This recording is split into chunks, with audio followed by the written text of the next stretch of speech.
All right, that was a fun game. The Raiders just fell narrowly to the Chiefs. I disagreed with some of the calls from the Raiders in that one. I'm sure that they'll be second guessing some of them. At 30-29, the Chiefs win, a very Chiefs-like game. Obviously, Patrick Mahomes comes from behind 17-0. The Houdini of our era, says Travis Kelce. And I think that 49ers fans might agree because they have memories of Patrick Mahomes. They aren't good ones from Super Bowl 54. Well, guess what? The 49ers are going to have a chance to avenge that in less than 2 weeks. And as I was watching this Raiders Chiefs game, I just couldn't help but get excited for 49ers Chiefs in less than 2 weeks. And the 49ers are going to have to make sure they don't look too far ahead. They're going to have to make sure they focus on the Falcons. Not going to be an easy road game on Sunday, especially as they're trying to lick their wounds from some of these injuries. But if the 49ers can win this, and right now I think they're 6.5-point favorites over the Falcons, just imagine the hype that is going to be in place for 49ers Chiefs at Levi Stadium. It's going to be the first rematch since Super Bowl 54. It's going to be loud, and it's going to be one of those games where you're going to have two teams who are amongst the most powerful in the NFL, maybe the two most powerful teams in the NFL. We'll see how this season shakes out. I'm sure Buffalo has something to say about that. Philadelphia will have something to say about that. But the Chiefs and the 49ers right now, if you look at the efficiency charts, are both in the top 4. So I think that, we watch Kansas City come from behind against the Raiders today. We've seen what Kansas City can do on the world stage right at the Super Bowl. I think that Chiefs 49ers in a couple weeks has the potential to be a true barn burner. I have one of these charts ready just to take a look at some of the team tiers. So here we go. These are team tiers. This is before Monday Night Football. The Chiefs haven't been updated yet, but I don't think this is going to change all too much. The x-axis on this thing is offense. So worst offense means further to the left. Better offenses, that means further to the right. And then the y-axis, vertical, is defense. So if you have a better defense, you're higher up. If you have a worse defense, you're lower down. Simple, right? Then you've got the diagonal lines indicating team tiers. So in an ideal world, you want to be as far to the right and as far up as possible, which means the best team in football right now is right here, the Buffalo Bills. They've got a really good offense with Josh Allen, and their defense, the pass rush with Von Miller and company, is also really good. So they're above this first diagonal line, which means the Bills are tier 1. Over here on the very right, you have a team that has the best offense in the league, most efficient offense, the Kansas City Chiefs, but their defense is right about average. Average is the axis. So they're on the average line defensively, but they're way over here offensively, which put the Chiefs in tier 2. Right here, you have the Eagles, a team that's like the Bills light, right? You have a good offense, good defense, but not quite as good in either phase of the game. So the Bills light, that's Philadelphia. They're undefeated so far this year, and they're, tier 3. Over here, you have the 49ers. I guess I should say up here. This is also tier 3, but the 49ers are in tier 3 in a whole different way. They're here because their defense is at the very top. They're vertically taller than everybody else. And their offense, if we looked at this last week, the 49ers were over here. They were way down like tier 5, tier 6, because their offense was way below average. But the 49ers offense has put together 2 straight good weeks, including a really, really good week against Carolina. So the 49ers have moved from here over to here. They're now above average offensively. And if they continue on this trajectory, I think they're going to climb another tier by next week. If they score a lot of points against Atlanta and they stay, at this level defensively, maybe the 49ers will be a tier 2 team. And if the 49ers do deliver a tier 2 performance, you could zoom in a bit. If they move right over here, from here to here, then look who is going to be in the same diagonal tier as the 49ers, the Chiefs. And the Chiefs and the 49ers are going to be scheduled to play at Levi Stadium. And I think that is going to be awesome. So that's what I'm looking forward to. This is just a casual Monday night Q&A. I'm actually in Nashville right now. You could tell that the background changed. Flew from Charlotte this morning to Nashville, and the plane got delayed 3 times, and I had to change planes twice. Direct flight, hour flight, if that. I think it was like 55 minutes in the air. Get on one plane, they're like mechanical issues. Get off the plane, get on the plane, another plane, mechanical issues. Once we were on the runway, get off again. Finally, the third plane got me here to Nashville, and the 49ers start their practice week in 2 days, Wednesday, not too far from here in West Virginia at the Greenbrier before they head down to Atlanta. And I'm really looking forward to checking out the Falcons' new stadium. So why don't we do a little bit of a 49ers Q&A? We can talk a little bit tonight. Keep it casual. Just wipe the slate clean moving forward to this next week. Shanahan had his conference call today, talked about a lot of injuries. I came on with an injury report video. But here we can kind of dissect what that all means for the 49ers, maybe even take a look at the roster to help us make sense of everything. So anyway, I'm taking a look at some of these questions. Maybe I could even put this up on the big screen here. Yeah, so I could see them a little bit closer. I've got a funky setup. I didn't, the 17 jersey is with me. As you can see, the 17 jersey made the trip, so that's good. But I have to be looking at a monitor up off to the side to be able to see all your questions. So we'll go from there. Most controversial game of the season so far. Yeah, we had the roughing the passer penalty. Obviously, you had a lot of reviews there toward the end, and then just some questionable calls, I thought, from the Raiders. I didn't agree with their decision to go for 2 because I thought they decided that obviously because they didn't trust their defense to stop the Chiefs. Well, there's 4 minutes to go. So if you don't trust your defense to stop the Chiefs, then you're going to have to score again anyway, right? Even if you take the lead by a point, the Chiefs are going to score and you're going to have to score going back. So I thought that it was an unnecessary risk.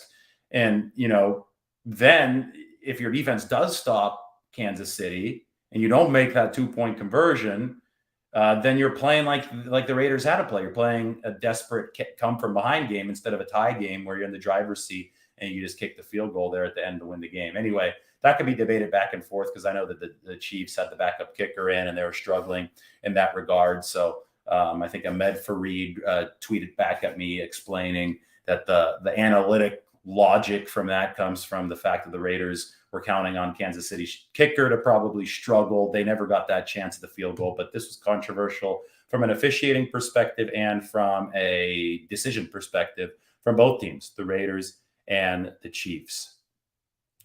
See, people disagree with me. Kate Upsville thinks that going for 2 was the easy call there. I don't know. I don't have the chart. I don't have the analytics in front of me. My gut feeling told me that, so I'm glad that I wasn't having to make that decision today. Today you have Jason saying he can't believe McDaniels went for 2. Kate Upsville thinks that he should have gone for 2. It was easy. We can all agree to disagree on this one. The Chiefs secondary also suspect. The 49ers are going to be able to move the ball against the Chiefs. Why don't we just go back to here? You could see the Chiefs are mediocre defensively. They were mediocre defensively today. The 49ers moved the ball against a slightly above average Carolina defense and scored plenty of points just fine. They're going to move the ball against the Chiefs, right? So with that being said, if they're going to move the ball against the Chiefs, question is how well do the Chiefs move the ball and score points against the 49ers, who are up here? So we'll see. Dolphins have issues now, says Ian Sharp.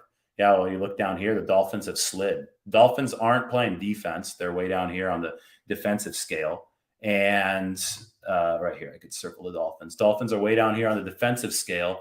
And although they can produce offensively, they've got those injuries, obviously, the QB position, but that puts them into a lower tier, 2 lower tiers than the 49ers. And you just have this pack of teams right here in the middle. And what the 49ers did with their performance this past weekend and with their performance against the Rams, so really their past 2 games, 49ers have elevated themselves out of this pack, and now they're one of the 4 best teams in football by this efficiency measure. Now, this doesn't include special teams, which has been ruining the party a little bit for the 49ers. So special teams for this football team does need to improve because that third phase of the game is not measured in on this chart. So that's a really important one to keep in mind.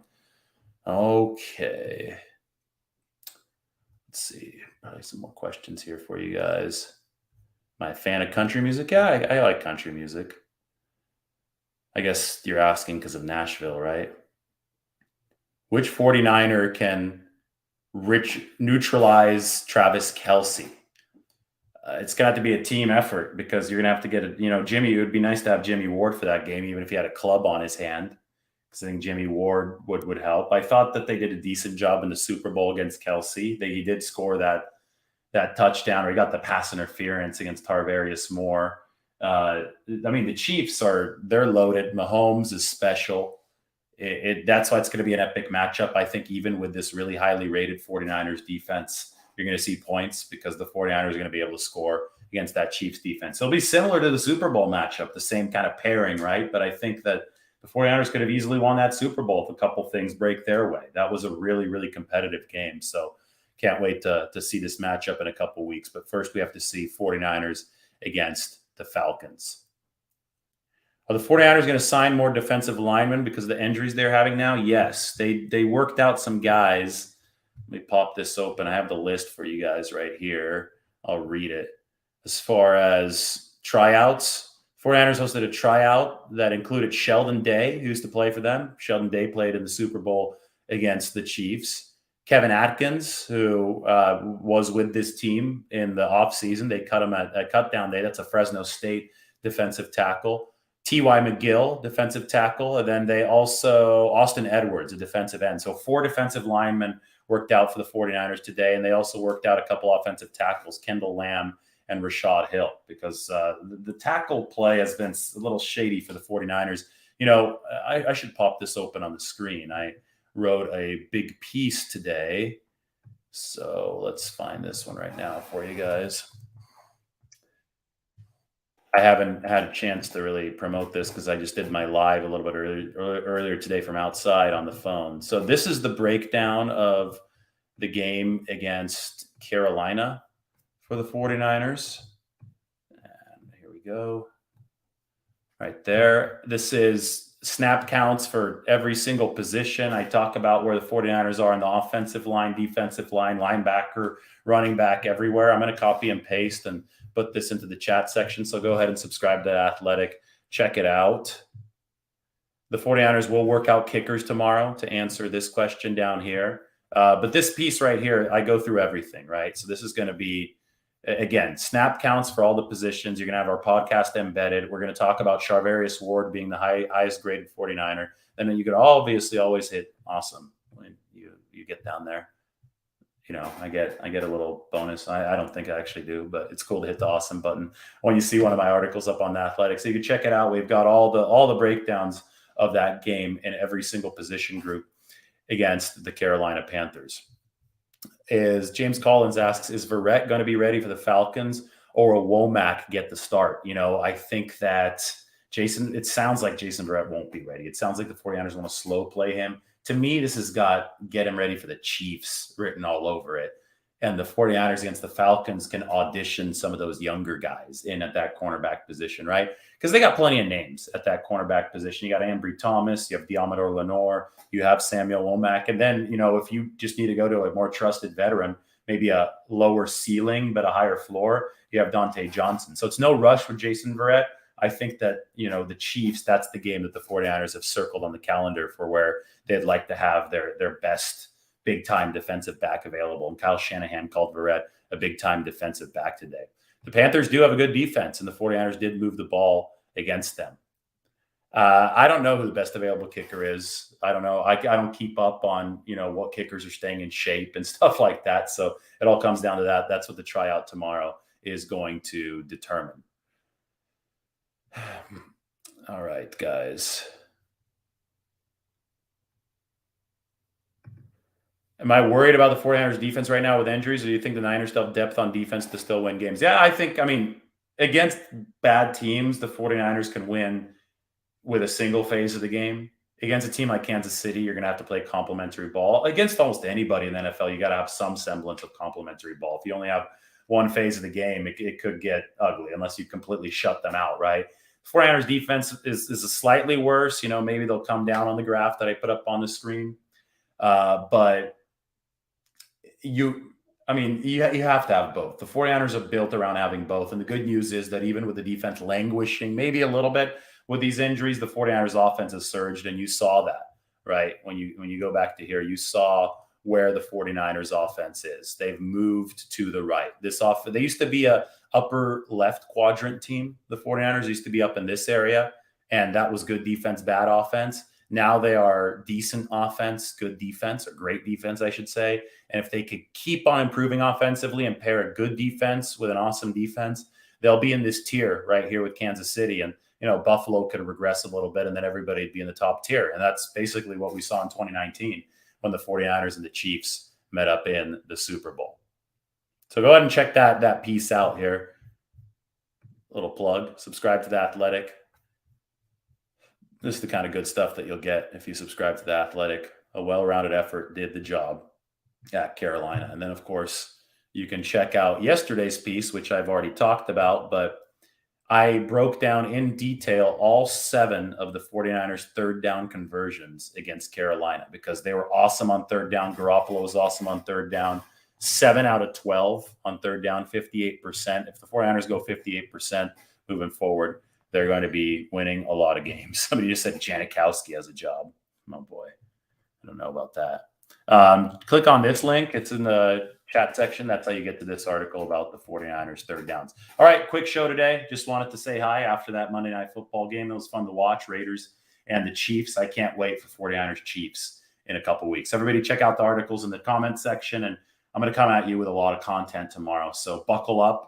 We'll get the studio all ready. It'll be a little bit more formal, and we're going to go through some tape. I got some fun Jimmy Garoppolo tape to show you. Obviously, some good 49ers defense tape. We're going to talk strategy. We're going to talk Atlanta, and maybe we'll take a couple peeks forward at the Chiefs. But first of all, we have 49ers Falcons coming up this week. And we got to take care of that roster. The 49ers have a lot of machinations to make. They might start making them as soon as tomorrow. All right, everybody, thanks for joining. Like the video, sub to the channel. We'll see you guys soon. Take care.